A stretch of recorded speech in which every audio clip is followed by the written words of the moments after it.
একজন সাহাবার জীবনী শোনাবো আপনাদেরকে। আব্দুর রহমান ইবনে আউফ রাদিয়াল্লাহু তাআলা আনহু। 10 জন জান্নাতের দুনিয়াতে বসে যে 10 জন সাহাবা জান্নাতের সুসংবাদ পেয়েছেন তাদের মধ্যে একজন, আলহামদুলিল্লাহ বলেন। আব্দুর রহমান ইবনে আউফ রাদিয়াল্লাহু তাআলা আনহু প্রথম 8 জন মক্কায় যারা কালিমা পড়ে মুসলমান হয়েছে তাদের একজন। তার স্ট্যাটাসটাকে জেনে নেন। তো তিনি যখন মক্কা থেকে হিজরত করে মদিনায় গেলেন, মনে রাখবেন মক্কা থেকে যে সাহাবার বাড়ি ঘর ছেড়ে হিজরত করেছে তাদেরকে বলে মহাজির, মানে হিজরতকারী সাহাবা। আর মদিনাতে যে সমস্ত সাহাবারা তাদেরকে রিসিভ করেছেন তাদেরকে বলে আল আনসার, মানে সাহায্যকারী সাহাবা। তো যারাই হিজরত করে মক্কা থেকে মদিনায় যেত, বিষ্ণু ইসা ইসলাম মদিনার কোন সাহাবীর সাথে তার ভাই পাতিয়ে দিতেন, আল মুআখাত, ব্রাদারহুড করে দিতেন, দায়িত্ব দিতেন যে তুমি এই সাহাবীকে দেখবে।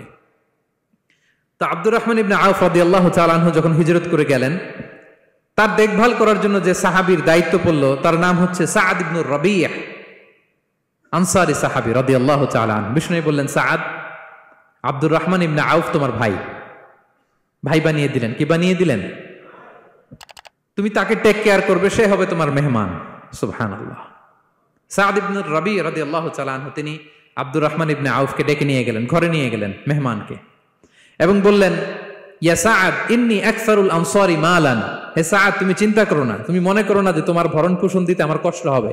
আমি মদিনার সবচাইতে বড় বিজনেস ম্যাগনেট, সবচাইতে বড় বিজনেস ম্যাগনেট আমি। No tension, don't worry about it. Tension নিও না, আসো, তোমার জন্য আমার কি প্রপোজাল শোনো। ফাআকসিমু লাকা নিসফা মালি, আমার যত সম্পদ আছে আমি অর্ধেক তোমার দিয়ে দিব। সুবহানাল্লাহ। এত আস্তে আপনার বাড়িতে কেউ মেহমান হলে করতে পারবেন এরকম? আল্লাহ, কেমন প্রেরণার বাতিঘর তারা। ফাআকসিমু নিসফা মালি, হে আব্দুর রহমান ইবনে আউফ, আমার অর্ধেক সম্পদ তোমারে দিয়ে দিব। এখানেই শেষ না, এরপর বলতে লাগলেন, আমার অনেকগুলো স্ত্রী আছে, তুমি কোথায় যে মেয়ে খুঁজবা, প্রস্তাব দিবা, এত ঝামেলার দরকার নাই। আমার কোন স্ত্রীকে তোমার ভালো লাগে বলো, তার যদি তোমাকে ভালো লাগে তাহলে প্রয়োজনে তাকে আমি ডিভোর্স দিয়ে দিব, তাকে নিয়ে তুমি সুখের সংসার করবা। আল্লাহু আকবার, আল্লাহু আকবার। অর্ধেক সম্পদ দিয়ে দিব, আমার একাধিক স্ত্রী আছে, কাউকে যদি তোমার পছন্দ হয় এবং সেও যদি তোমাকে পছন্দ করে প্রয়োজনে তাকে ডিভোর্স দিব। New life, new career, just go on. আমরা এই সুযোগ পেলে কি করতাম?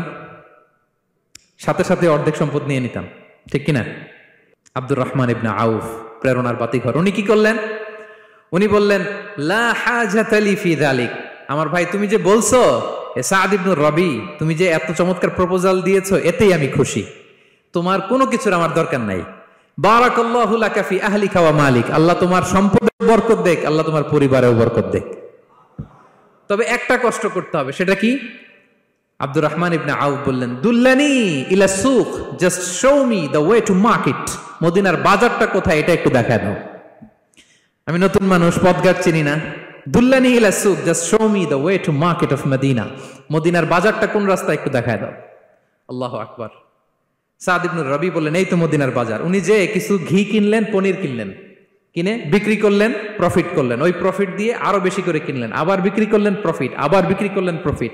এই কেনা বেচা করতে করতে 1-2 মাসের মধ্যে উনি মদিনার one of the biggest business magnate হয়ে গেলেন। আল্লাহু আকবার। কি হাড় ভাঙ্গা পরিশ্রমই না তারা করেছেন। একেবারে রেডি ক্যারিয়ার ছিল, গেলাম সবচেয়ে বড় বিজনেসম্যানের অর্ধেক সম্পত্তি পেয়ে গেলাম। He didn't accept the ready career, rather he made his own path with his own Endeavour. নিজের চেষ্টায়, নিজের পরিশ্রমে, নিজের ঘাম ঝরিয়ে নিজের ক্যারিয়ার তৈরি করেছেন। চিল্লায় বলেন ঠিক কিনা? This is the biography of Abdur Rahman ibn Auf radiyallahu ta'ala anhu.